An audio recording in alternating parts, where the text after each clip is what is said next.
Okay, so I got the control plate just sitting inside the cavity here. I checked the electronics. I did that off camera just to make sure everything was good, and everything's good. All the wiring's fine, the soldering's good, the switch works, the volume and the tone pots work. So I'm going to start reassembling things now. I'm going to just start with the control plate, and it's just the two screws to hold it in place.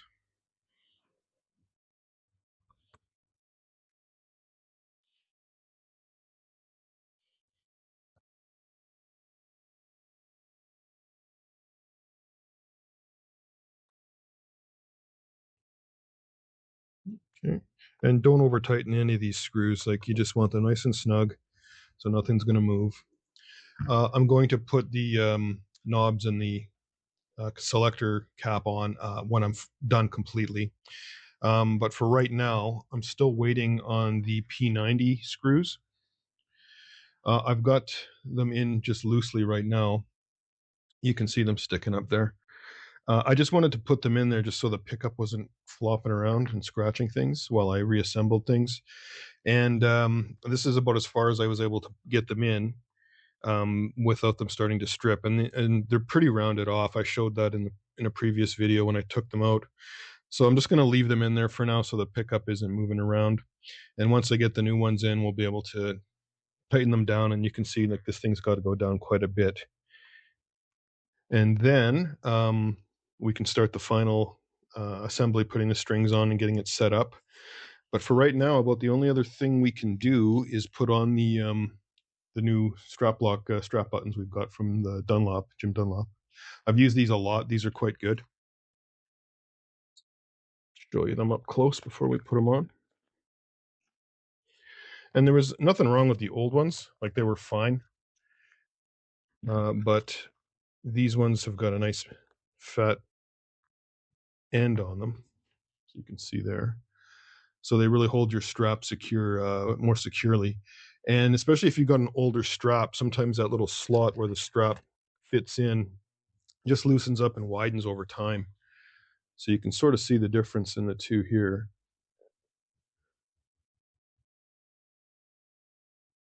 So that's all. So I figured, while we're doing this, we might as well put on these new ones, and I've used them before and they work well. May have to drill out the hole for where they go in because these screws that it comes with are a little bit bigger than the ones that came on the guitar. So let me just take a look at that before we go any further.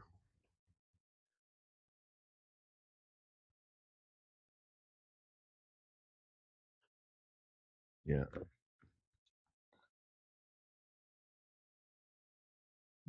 Have to move the camera a bit here. I'm just going to look at the first, or the one on the top here first. It's a little easier to film. I don't want to block the camera. Yeah. Okay, so I'm just going to see how this goes in.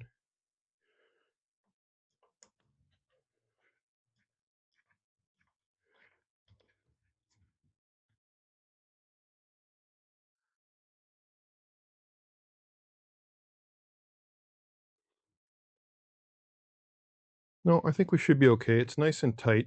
If I was really struggling to get that screw into that hole, I would maybe drill it out with a slightly larger drill bit just to accommodate this new screw. But I think we will be okay.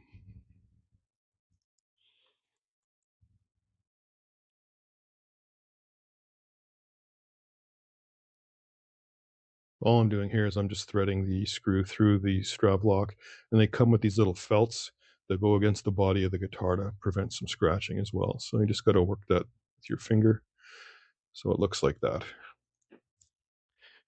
And then just screw it in.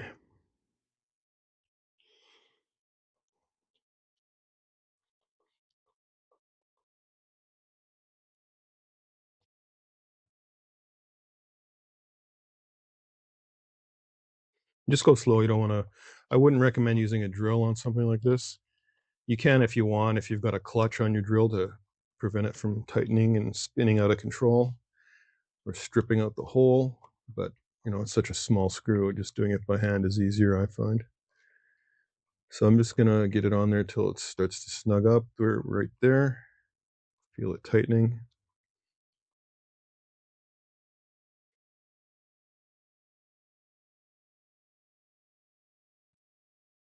Yeah, that's in there pretty good now. Okay. Yeah, that's all there is to that. So here, I'll zoom in a little closer so you can see it a bit better. And I'll do the same on the rear of the guitar as well. It's the same thing. They're both the same, so it doesn't matter which one you put on the front or the back. They're both the same. So I'll do that, and then I'll be back after I get the bench cleaned up. Okay, I thought I'd put the pick guard on too, since well, might as well. The guy I got the guitar from didn't have the old pickguard screws, but that's not a problem. I got a bunch of leftovers from some other projects I had in the past. So I'm just going to cut the little bag open and use those. For the most part, they're usually all the same size of screw, so we should be okay. I'm going to try one first just to make sure it's going to be okay.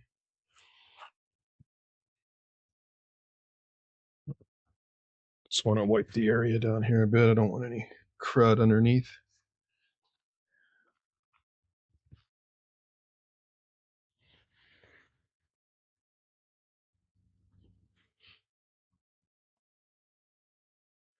I was considering shielding this guitar since I had it all apart. If you don't know what that means, basically what we would do is we would line all the cavities, like under the control plate and in the pickup cavities, with a copper or aluminum tape that's got a conductive adhesive on it. And what that helps do is it helps eliminate or at least decrease the noise that these pickups generate, which is, you know, the normal 60 cycle hum you hear from these pickups, just because that's just the nature of the pickup. They're prone to picking up that noise. The one reason I didn't do it was I wasn't 100% sure if it was necessary until I actually got the guitar back together and started playing it and through different amps and what have you, see how things sound. The other reason was this P90. As you can see, it's just got its plastic cover and it just sits in the cavity. So I could shield in the cavity, but there would be no way for me to kind of go around the cavity, sort of like you'd be able to do in this case here, because you've got the bridge plate. Now, a normal Telecaster pickguard, well, not normal, but most pickguards would cover this whole area. Some would, you know, go way up here and whatever, but this whole area would be covered, in which case we would shield the cavities and then we'd shield the back of the pickguard. And then once you got everything screwed together, you'd have connectivity from all those points. And you're creating what's known as a Faraday cage, which you can Google that if you're interested in what that means. But it's just a way to block out the noise as well as best we can, anyway, for a guitar. So that's why I decided not to. I mean, I guess you could, but the whole point of doing that is to try and eliminate these kind of a gap that you would have, and we would have a gap here, in my opinion. Yeah, I don't think it would work. I mean, it might help, but I don't know if it would work 100%. But I mean, it's no big deal. I see how it is. I'll play it, see how the guitar sounds, and you know, can always do it again at a later date. So I'll just get the pickguard screws back in here.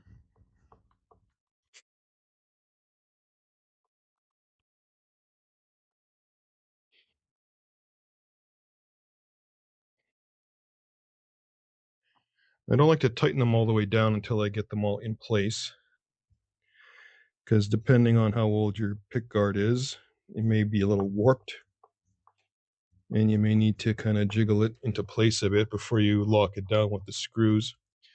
Now this it's a small plate and it's got 6 screws holding it in place, so it seemed pretty flat and level to me when I took it off and was polishing it. But we will see shortly once I get the rest of the screws on.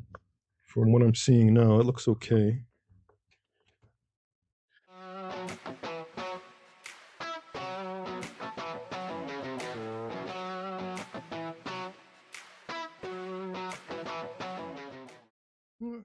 Seems to be on there pretty good. I think we're okay. So I'll start tightening these down. And again, you know, you don't need to over tighten these. We're just holding a little piece of plastic on. The fact that there's these 6 screws are to try and prevent that warping. You'll find some Telecaster style pick guards have 8 or 9 screws. Some have like 5 or something. That they vary.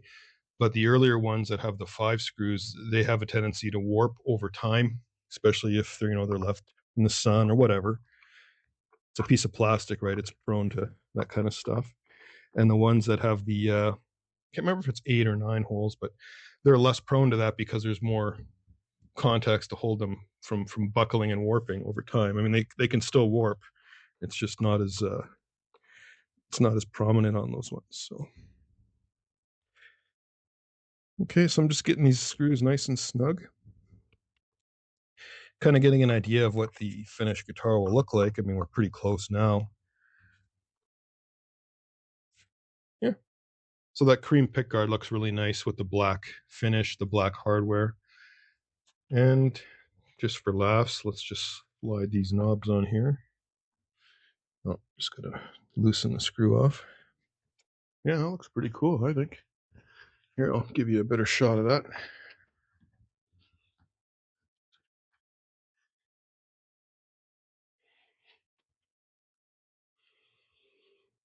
Well, that's what she'll look like when she's done. When the strings are all on and everything, we'll give it a play test and see how she sounds. But for right now, that's about as far as we can go with it. I'll wipe some of my paw marks off here. But I like that look, that black matte cover and that plate. Looks really cool with the brass. So yeah, I guess we'll just have to kind of put this on hold for a little while till those screws show up in the mail. They should be here next week. So that's, you know, could be another 5 or 7 days before we get to that point, but that's okay. We still got to screw the pickup in place, and then we'll string it up and do a setup on the guitar.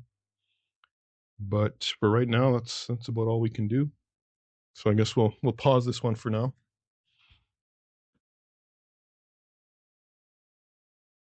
Okay, so we've got the new P90 screws in the other day, so I can mount the P90 pickup now.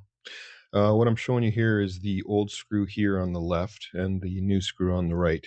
And you can see they're a little different. The new screw is a little bit shorter, and the new screw has a shorter surface area without the threads on it. So you can see how much this one here has got no threads, and then the threads are down here. Now that's for the screw to go through the body of the pickup. Now I tried this screw through the pickup and it fits through there fine. There's enough of a hole through the pickup that these threads won't interfere with anything. It's just going to slide right through the hole. So I'm not worried about that. And even though they are a bit shorter, I did glue in some some toothpicks into the pickup cavity hole. So I'll show you that in a minute. And I just used the old screws temporarily to hold the pickup in place while I did a little bit of reassembly on the guitar. You saw that in the last video. And so I've removed those now. And the holes that the old screws left into the toothpicks in the pickup cavity are going to be enough of a starter hole for these new screws. So I shouldn't have to drill anything there. Let me just move you over and show you what I mean. Okay, so you can see here the holes that were left by the old screw that went through the pickup right there and there. And I just temporarily used the old screws to hold the pickup in place while I did a little bit of reassembly. And those old screws bit into the toothpicks that I glued into the cavity here. So that'll give me enough of a starter hole for the new screw to go in. And the new screw, even though it's a little shorter than the old, is going to be plenty long enough. I'll show you. See, it's got enough to fall right through the pickup. And we've got enough threaded end sticking out the back that will have no problem biting into the toothpick we put in there to so the screw has something to grab onto when we tighten it up. So just as a quick recap, if you didn't see that video, I glued those toothpicks in there because I was a little concerned that maybe the new screws, being a bit shorter, wouldn't have enough material to bite in when they tightened up to when we tightened the pickup down. So just to play it safe, I just put some toothpicks into the pickup cavity hole here, and I snipped them off. And so that's where we're at. So this is getting real close to the end now. So we're going to mount the pickup today, and then we'll start putting the strings on, and finalize the rest of the reassembly of the guitar. So let me just reposition the camera here.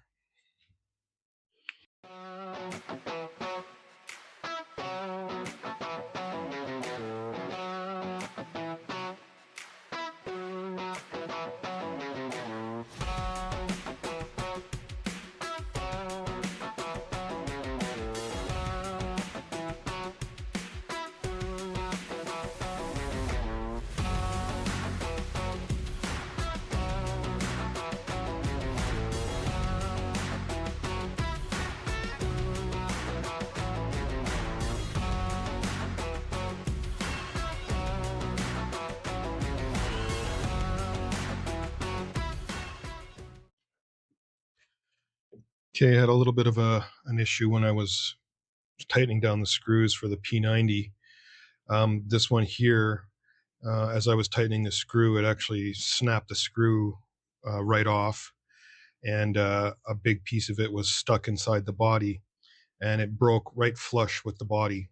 So it was a real pain to get it out. I didn't record it, but what happened was I tried to drill it out, and the drill kept jumping around. So I just basically took a little bit of wood off around the area here, the circular spot, and then I was able to kind of chip away at it with an awl, just to get some of the wood out. Then I was able to get a pair of needle nose in there to pull the piece of the screw out that got stuck in there. And now, unfortunately, I had to, widen that hole after I got the screw out. And then I just used a 5mm piece of dowel that I have, and just glued it in place, and then cut it flush with the bottom of the cavity here. And then I pre-drilled a hole here for the new screw, and I went a little bigger. I went 2.4mm drill bit for both of these, and the screws are 2.5 mils. So that should give it enough room to go in there and without it snapping again. So I'm not sure if the hole was too small, or maybe, it's a combination. I think the hole was too small, and also these screws are just made from cheap metal, in my opinion. Like, I was not torquing that screw very hard, and it just twisted right off. So it is what it is. They come in I think a 10 or a 12 pack. What I got here? 3, 4, 5, 6, 7. Yeah, I think they come in a 10 pack. So I have some spares, which is good, because one of them's wasted, and the other one, when I took it out, the screw head got all stripped again, and it's just very soft metal. It does not like to be torqued or turned or whatever. But anyway, that's what happened. So I'm going to try this again, and hopefully with no issues. So let me reposition the camera here. Okay, so I'm just going to drop the new screws in and get them started. And I'm going to, with my left hand, put pressure down on the pickup, because those springs underneath the pickup are what's going to give it resistance to the screws. So I'm going to take this nice and slow, because I don't want to risk breaking these screws off again, because it's a pain fixing that. But hopefully those pilot holes I drilled will eliminate some of that issue.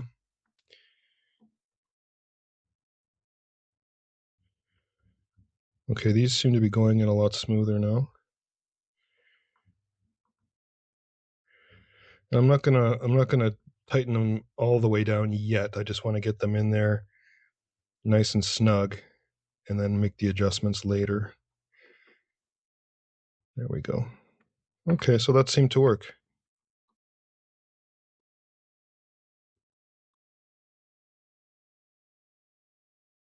Oh, okay, perfect. Yep. So that's as far down as I can push it. So that's as far as it's going to go. I just want to make sure I have enough clearance across the pickup for when I restring the guitar, and then we'll do the final setup adjustments after that. So a little minor setback, but nothing earth shattering. It was a easy enough repair. It's just a little bit of a pain.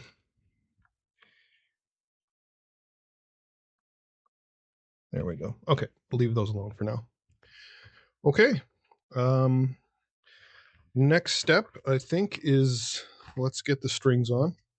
I'm just going to quickly wipe down the guitar, get some of this dust and this wood shavings off. I don't want to scratch the body, so let me stop the recording, and when we come back, we'll start stringing up the guitar. Okay, we're going to put the new strings on now. For this guitar, I'm going to be putting on a set of Diodario XLs, the 9 to 42 gauge.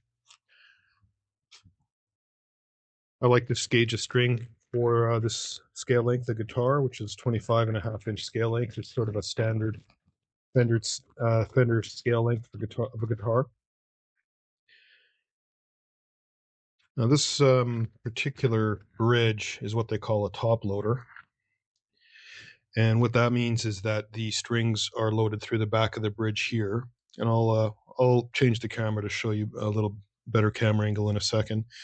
But there is no through the body option here. Some guitars have the holes drilled right through the body, and you feed the strings up from underneath, and they come out through a hole and then over top of the saddle. This particular guitar, this is the only way to string it up is through the back here. So let me show you that.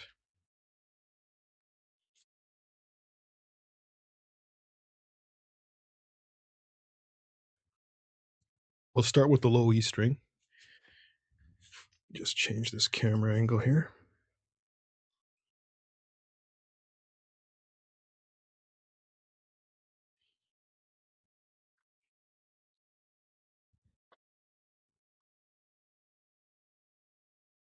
Okay, so there's a little hole right next to the intonation adjustment screw.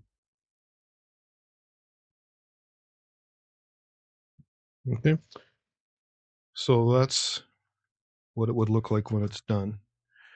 Is that little ball end would sit there like that. Now, these particular saddles that are on here.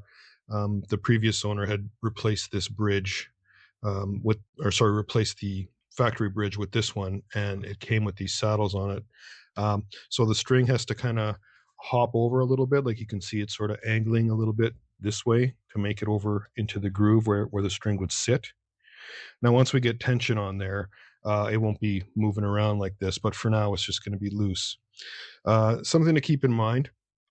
I've never owned a guitar that's had a bridge like this before. So we'll see how that works out. We're still able to make adjustments to the intonation because the ball end of the string isn't interfering with the intonation adjustment screw here. So we'll get to that when we get to the final setup. So yeah, the string just slides through that little hole up and over the saddle. And then at the other end, we've got the locking tuners. So let me just move you down to the other end of the guitar. Okay, so right here is the locking adjuster for the tuner. So I've loosened it off a little bit already. And you want to make sure they're all loosened off a little bit so you're able to pass the string through the tuner hole up in the peg here. I'll just quickly show you, and then I'll slide the guitar around so you can see a little better. But so, whoops. Oh. Okay. So let me just flip the guitar so you can see this a little better. There we go.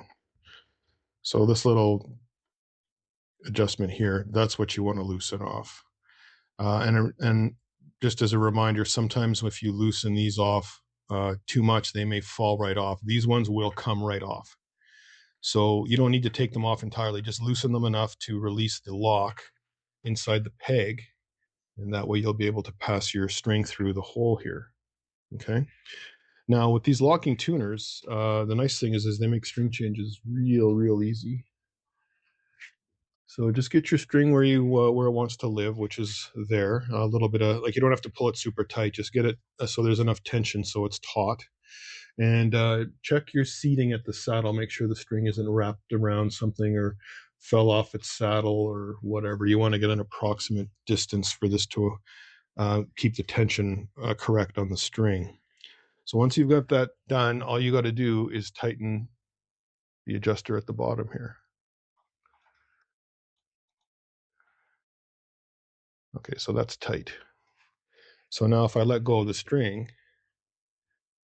I'm pulling on it now, it's not coming out. So that lock inside here is pinch that wire, or I'm sorry, pinch the string.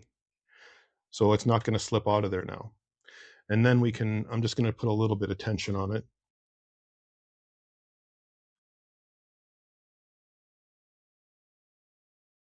And that's good for now.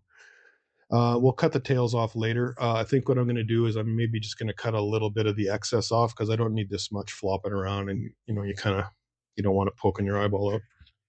So that's the procedure for a locking tuner. Really straightforward. They're super easy for string changes. I'm going to do the same on the remaining 4 strings. And if you recall from the earlier video, one of these tuners, the locking mechanism on the back was broken. It just sort of tightens up and then skips and releases again. It's stripped inside. There's no way to really fix it short of replacing all the tuners. But what the previous owner did was he just used the tuner as a normal tuner and wrapped the strings around this peg like you would on a normal non-locking tuner. So that's what I'm going to do. The only difference was he had it on the low E string. I just moved it to the end here on the high E string so I can get a few extra wraps around it, just because we will be wrapping this. The remaining 5 will not be wrapped because of the locking mechanism. Okay, so I'll stop the video because the process is the same for the remaining 4 strings, and then we'll come back and finish with the setup.